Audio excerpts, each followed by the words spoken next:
రండి, యేసయ్యనందు విశ్వాసం ఉంచండి. ఆయన అనుగ్రహించే నిత్య జీవాన్ని పొందుకొని సుఖ సంతోషాలతో మీరు మీ పిల్లలు ఇప్పుడు ఎల్లప్పుడూ సదా జీవించాలని ఆశపడుతూ ఈ సంగతులు మీకు తెలియజేస్తూ ఉన్నాం. ప్రియమైనటువంటి ప్రజలారా, మీ త్రాగుడు నుండి మీరు విడుదల పొందుకోండి, మీ వ్యసనాల నుండి మీరు విడుదల పొందుకోండి, మీ అంబర్ల ఆశీకల నుండి మీరు విడుదల పొందుకోండి, మీ పాన్ బాన్ నుండి ఇప్పుడే చించి అవతల పడేయండి. మంచి ఆరోగ్యంతో నేడే రక్షణ దినము కాబట్టి యేసయ్యనందుకు యేసయ్యనందుకు రండి, రక్షించబడింది.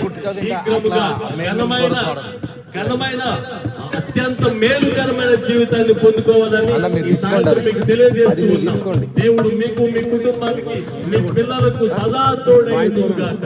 ఈ వ్యసనాలు త్రాగుడికి ఎవరైతే బాధితులుగా ఉన్నారో ఇప్పుడే వారందరినీ యేసు నామములో విడుదల ప్రకటిస్తున్నాం.